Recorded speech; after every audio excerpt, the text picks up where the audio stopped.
आजचा माझा हम्पीतला शेवटचा दिवस आणि या हम्पी सिरीजचा शेवटचा व्लॉग। माझ्या पहिल्या व्लॉगमध्ये मी सांगितलं होतं की आपला फिरण्याचा काहीतरी मोटिव्ह असावा, पण अगदी खरं सांगतो, हम्पीला येण्याआधी माझ्या डोक्यात काहीच नव्हतं।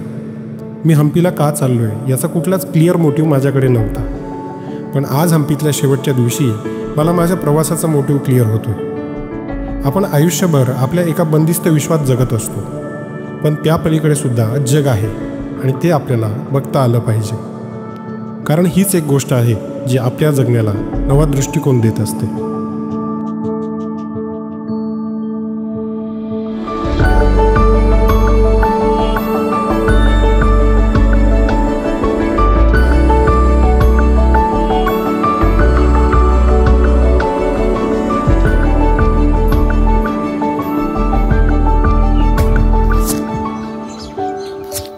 Good morning from the day 3 of Hampi.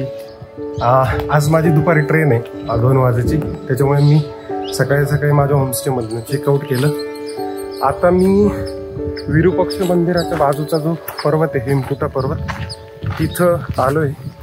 तिथं थोडंसं फिरेल मी आणि मग जर ट्रेन कदाचित लेट झाली तर अजून थोडंफार एक्सप्लोर करेल, आणि जर इन केस ट्रेन लेट नाही झाली तर मग मात्र हम्पीला बाय बाय।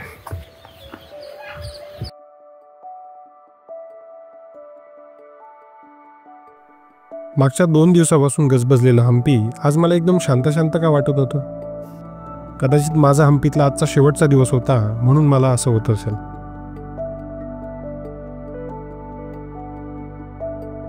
थोडा वेळ इथेच बसून ही शांतता अनुभवली, विरूपक्ष आणि तिथला परिसर बघितला आणि मी पुढे जायला निघालो।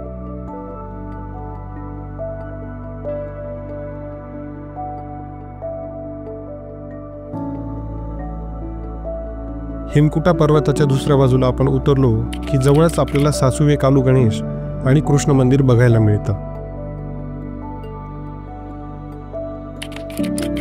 हम्पीतल्या या मंदिराच्या भिंतींवर काही जुने शिलालेख कोरलेले आढळतात, ज्यावर त्या काळी कृष्णदेवरायांनी या मंदिराला जे दान दिले होतं त्यांचा उल्लेख केलेला आढळतो।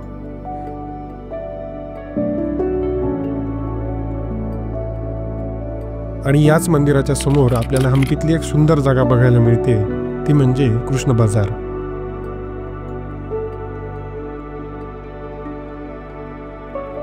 इथल्या तलावाच्या मधोमध असणारी ही वास्तू आणि आजूबाजूच्या कृष्ण बाजाराचं पाण्यात पडणारं रिफ्लेक्शन खूप सुंदर दिसत होतं।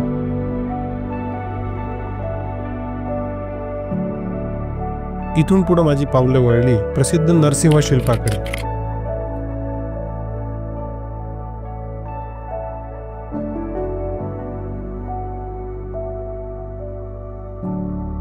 अगदी त्याच्याच बाजूला संपूर्ण एकाच कातळात कोरलेलं बडावलिंगम बघायला मिळतं।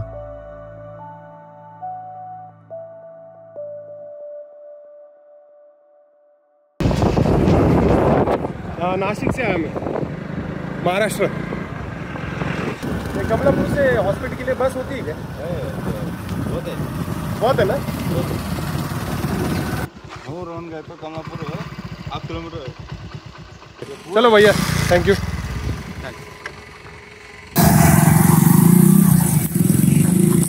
फायनली ही चेकिंग केली मी पहिल्यांदा। हात दिला होता असंच आणि त्यांनी सोडलं, म्हणजे याच ठिकाणी यायला हे गाडीवाले जे ऑटोवाले राहतात ते कमी कमी 200 रुपये घेतात।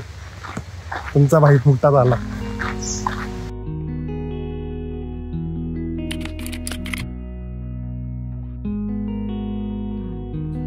मी आता आलोय रॉयल सर्कल, किंवा मग याला तुम्ही किंग सर्कल पण म्हणू शकता, जो हम्पीतला एक भाग आहे। तर इथं सर्व कृष्णदेवरायांच्या काळातले किंवा मग जे इथं साम्राज्य होतं विजयनगरचं, त्या काळातल्या राजांचे सगळे राजवाडे, राहण्याच्या जागा, त्यांचे फिरण्याच्या जागा, असं सगळं आहे। आता मी जिथं आहे हे आहे एलिफंट स्टेबल आणि लोटस महल। सो हे मी बघतोय, तुम्हाला दाखवतो, बघूया।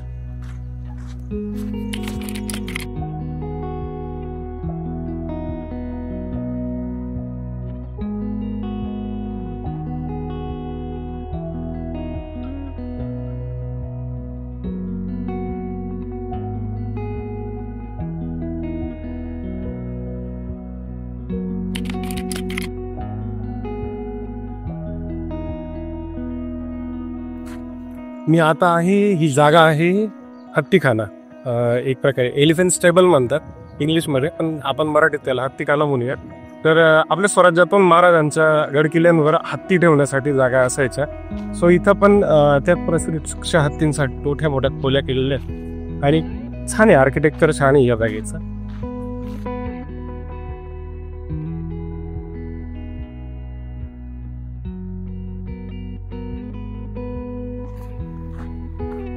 हम्पीच्या या रॉयल सेंटरमध्ये आल्यानंतर एक गोष्ट मात्र 100% कळते, त्यावेळेसचं विजयनगर साम्राज्य ही किती समृद्ध होतं. म्हणजे उगाचच ह्या पूर्ण साम्राज्याला रोमशी कम्पेअर नव्हते करत. म्हणजे रोम सुद्धा ह्याच्या समोर फिकं असेल असं मला वाटतं. आपल्याला एक गोष्ट मान्य करावं लागेल की आपल्या देशाचा इतिहास समृद्ध आहे आणि आपल्याला त्याचा अभिमान असला पाहिजे. आता मी आलोय या रॉयल सेंटरच्याच कॅम्पसमधलं एक सुंदर मंदिर आहे, त्याला म्हणतात हजारारामा मंदिर.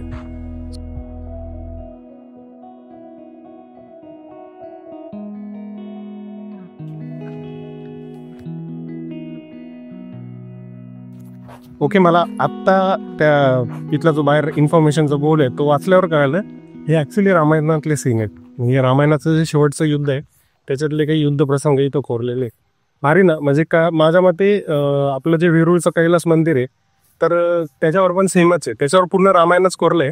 इथं पण काही रामायणातले युद्ध प्रसंग आहेत फक्त.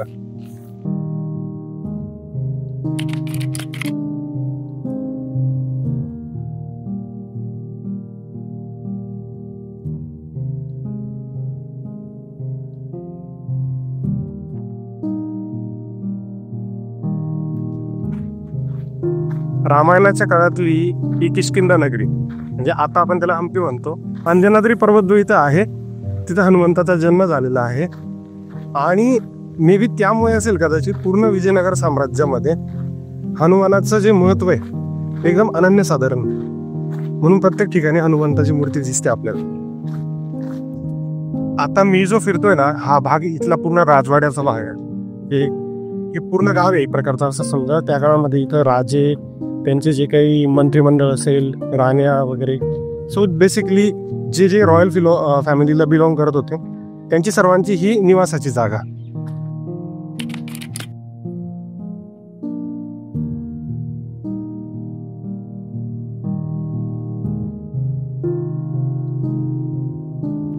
आता तुम्ही माझ्या मागं जी गोष्ट जे ठिकाण बघतायत, मला सांगा बरं तुम्ही यासारखं स्ट्रक्चर कुठल्या सिनेमामध्ये बघितलंय? बाहुबलीमध्ये जेव्हा बाहुबली किंवा भल्लालदेवचा शपथविधी होता ना, तो एक स्टेज उभा केलेला आहे बघा, असा छोटा छोटा उद्यानावरती. नंतर तो बाहुबली ते छत्री धरून उभा राहतो, त्याचं इन्स्पिरेशन ह्या आर्किटेक्चर वर्णनात गेलं.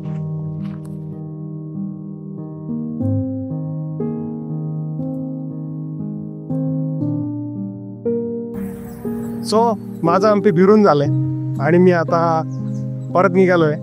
पहिले कमलापूर जाईल आणि मग तिथून बस येऊन हॉस्पिटलला जाईल. तर मला शेवटी इथं समअप करावं असं वाटतंय.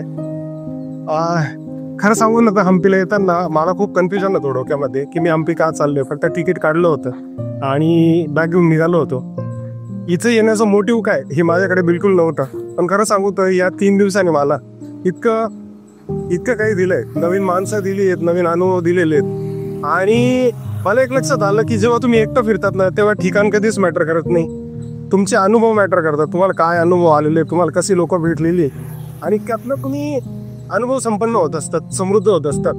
आणि हेच अनुभव तुम्हाला आयुष्यात खूप कामाला येतात. सगळ्यात महत्त्वाचं म्हणजे एकटं फिरणं तुम्हाला काय शिकवतं. तर मला एक गोष्ट तर लक्षात आली की आपण आपल्याच एका क्लोज विश्वामध्ये, एक बंदिस्त विश्वात असतो. तिथं आपलीच लोक, रोज तीच भेटणारी माणसं. पण जेव्हा तुम्ही या सगळ्यांच्या पलीकडे जात, की इथं संपट घेऊन सोडतात, त्याच्यानंतर तुम्हाला खरं तर एक कॉन्फिडन्स बिल्ड होतो. त्याच्यानंतर तुमच्यात एक ते आत्मविश्वास येतो की तुम्हाला वाटतं की यस, याच्या पलीकडे पण जग आहे आणि ते अनुभवलं पाहिजे. आणि ही गोष्ट जगण्याचा खूप मोठी शिकवण दिली. कारण मला असं वाटतं की आयुष्यात आपल्याला खूप समृद्ध व्हायचंय आणि ते असेच प्रसंग, अशाच प्रवास करू शकतात. सो तुम्ही पण कधीतरी एकटा नक्की फिरा. आणि जाता जाता इतकंच सांगेल की ही सिरीज कशी झाली मला नक्की सांगा. तुम्ही कमेंट करून सांगा, लाईक करा आणि चॅनलला सबस्क्राईब करा, कारण ते मला पुढच्या माझ्या सोलो ट्रिपसाठी मोटिवेट करतील. आणि भेटत राहू असंच. Okay, bye.